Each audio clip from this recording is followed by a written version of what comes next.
Алиалагч алуурчин хочод Джон Уэйн Гейси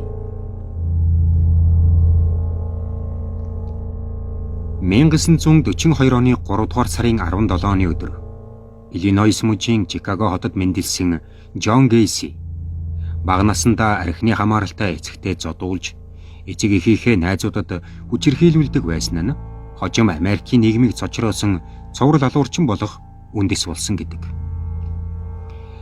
1978 онд алиалагч алуурчин хочод Джон Уэйн Гейси 33 хүний халдлагын хэрэгт буруутгагдсан баривчлагдсан үеэс хойш түүний цор ганц хүү болох Майкл Гейси олонний анхааралд орсон түүхтэй. Түүний эцэг Джон Уэйн Гейси хүүгээ 2 настай байхад хүчингийн хэрэгт холбогдсон 10 жил хоригдох ял авч байжээ. Гэсэн ч 18 сарын хорих ял идлээд цуллагдах үед түүний эхнэр хүү охин хоёрын хамт гэрээсээ зугтсан байв. Улмаар түүний үйлдэх хэрэг ихссээр 1978 онд ахин баривчлагдах үедээ 33 хүний алдлахын хэрэгт буруутгагдаж Америкийн нэгдсэн улсын иргэдийг айдас давтуулж байсан ажээ. Байшингийнхаа доор амийн хороосон хүүхэд залуусыг булшилж нуудаг байсан түүнээс ээжийнхээ хамтаар амжиж зугтаасан юм. Майкл Гейсигийн амьдрал олон нийтийн хараанд орсон бөгөөд хожим Netflix компани The John Wayne Gacy Tapes нэртэй бүтээлд түүний алуурчин эцэгтэйгээ өнгөрүүлсэн амьдралыг өгүүлсэн байдаг. Эцгийнх нь үйлдсэн аимшигт хэрэг эл болсны дараа аавынхаа тухай ам нээггүй бөгөөд нэрээ солиулах тухай бодсон гэдэг. Джон Уэйн Гейситэй өнгөрүүлсэн бага нас. Майкл Гейси 1966 онд Айова мужийн Вотерлоо хотод Мэрилин Майерс болон Джон Уэйн Гейси нарын хүү болон мэндэлжээ. Тухайн цаг үеэс Джоны гэргийн Мэрилин Майерс нөхрөө буруу зүйлтэй зууралдаж байна хэмээн цэжиглэх болсон гэдэг. Түүх сөхвөл Джон Уэйн Гейси гэргийтэйгээ Иллинойс мужийн Спрингфилд дэх Данбас шүү компани дэлгүүрт ажиллаж байх үедээ танилцсан бөгөөд танилцаад 6 сарын дараа сүй тавьсан аж. Төрөлхийн зүрхний өвчтөй илүүдэлжинтэй байсан тэрээр өсвөр насндаа өөрийгөө ижил хүүсний хэмээн бодож явдаг байжээ. Энэхүү тэрээр төрлөх Чикаго хотоо орхиж Лас Вегас хот руу нүүж моргийн туслах хийж эхэлжээ. Тэнд ажиллах үедээ тэрээр цогцтой хойр байж дассан төдийгүй хүүхдийн цогцны дэргэд авсан доторч унтаж байсан удаатай. 22 наснда Спрингфилд руу нүүж дэлгүүрт ажиллаж байх үедээ ирээдүйн эхнэр Майерстай учирчээ. Танилцаад удалгүй сүй тавьсан хос хоёр шинэ амьдрал эхлүүлэхээр шийдэж Вотерлоо хот руу нүүсэн бөгөөд хадам эцгийнхээ Kentucky Fried Chicken сүлжээний 3 салбарт менежер хийж эхэлжээ. Вотерлоо хотод тэдний гэр бүл Майкл болон Кристи нэртэй 2 хүүхдээ өлгийдэн авч эхний 5 жил амар тайван аз жаргал дүүрэн амьдралыг өнгөрүүлсэн аж. Эцгээ орхин ээжтэйгээ зугтсан нь.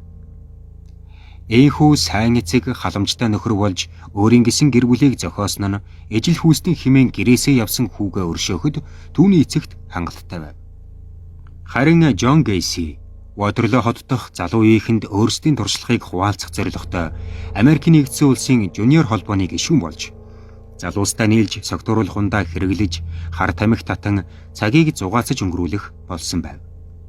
Улмаар 1967 оны 8 дугаар сард Америкийн нэгдсэн улсын жуниор холбооны гишүүн 15 настай хүүг хүчирхийлж тус явдлын талаар ам нээж болохгүй хэмээн сүрдүүлсэн нь 1968 оны 5 дугаар сарын 10-ны өдөр ил болж мөн оны 11 дугаар сарын 7-ны өдөр 10 жилийн хорих ял сонсчээ. Ийхүү нөхөр нь ял идлэх болсон даруйд түүний эхнэр Мэрилийн салах өргөдлөө гаргаж 1969 оны 9 дугаар сарын 18-ны өдөр гэрлэлтэд цуцлуулж хүүхдүүдээ асран хамгаалах эрхээ өөр дөр авав. Хожим Джон Уэйн Гейси гэр бүлийн амьдрал минь анх сайхан байсан. Халуун дулаан уур амьсгал халамжтай эхнэрийн хамт аз жаргал дүүрэн он жилүүд байлаа. Эхнэртэй 2 хүүхэдтэй эрхэлсэн ажилтай давгүй амьдралтай байсан. Яагаад өөрийгөө ийм хэрэгт утгаж орхисон гэдгээч би мэдэхгүй хэмээн өгүүлж байжээ. 1970 онд Джон Гейси тэнсэн харгалзах ял авч хорих ангиас суллагдсан боловч гэр бүлтэйгээ ахин уулзах боломж олдоогүй байжээ. Хэдийгээр тэр гэр бүлээсээ ийхүү холдсон ч түүний хүү Майкл Гейсиг аавынхан талаар цуу яриа салахгүй дагаж цаг ямагт олонний нүдэнд өртөн явах болжээ. 1971 онд Джон Гейси Чикаго хотын баруун Саммердейлд суурьшиж багын найз Кэрол Хоффтой гэр бүл зохиосон юм. Хэдийгээр тэнсэн харгалзах ялтай байсан ч тэрээр 1972 оны 6 дугаар сард 16 настай Тимоти Маккой хүүг хүчирхийлж хутгалан хөнөөгөөд байшингийнхаа суурьнд хийж булшилжээ. Алиалагч алуурчны хэрэгүүд ил болсон юм. Бяцхан хүүхдүүдийг алиалагчийн хөгжөөдөг байсан Джоны үнэн дүр төрх төд удалгүй ил болов. Кэрол Хофф гэрээсээ нүцгэн нэрийн гэрэл зургуудыг олж нөхрөөсөө асуухад тэрбээр эхнэртээ өөрийгөө ижил хүүснээ мөн сонирхдаг хэмээн хариулсан бөгөөд удалгүй 1976 онд гэр бүлийн хүчирхийлэл үйлдэн гэрлэлтэд ахин цуцлуулжээ. Ийхүү ганц бие амьдрах болсон Джон 1978 оны хүртэл олон 10 залуу эрчүүд хөвгүүдийг хүчирхийлж тамлан зовоож амийн хөнөөсөн байдаг. 1978 оны 12 дугаар сарын 11-ний өдөр тэрээр ахлах сургуулийн сурагч Роберт Перстийг гэртээ зуны амралтаар ажилуулах гэрээхийн хэмээн хуурч авчирээд хүчирхийлжээ. Ийхүү зуны амралтаар ажиллах PDM Contractors нэртэй компанитай гэрээ байгуулахаар явсан хүн эргэж ирээгүй тул Робертийн ээж цагдаад ханджээ. Ийхүү цагдаа нар тус компани захирал Джон Гейсийг сэжигтнээр татаж гэрээ нэгжиж түүний өнгөрсөн жилүүдэд үйлдсэн бүх хэрэгүүдийг ил болгосон түүхтэй. Гэрийнхэн суураас 29 хүний цогцос олдсны дараа Джон Гейси өөрийгөө алуурчин гэдгийг хүлээн зөвшөөрч гин бурууга хүлээсэн бөгөөд 14 жилийг шоронд өнгөрүүлж 1994 оны 5 дугаар сарын 10-ны өдөр цаазаар авахулжээ. Джон Уэйн Гейсигийн хүүхдүүд өдгөө хаана амьдарч байгаа вэ? 2010 онд Джоны эгч Карин хэвлэлд өгсөн ярилцлагада Гейси гэдэг нэр Джонтой хамт үгүй болсон. Би түүний охин хүү хоёрд бэлэг илгээдэгч эргээд л надад задлаагүй хэвээр ирдэг. Би заримдаа тэднийг хэрхэн амьдарч байгаа талаар боддогч ээж нь тэдний амьдралыг нууц байлгахыг хүссэн бол яах ч аргагүй. Түүнд тийм ирэх би хэмээн ярьж байжээ.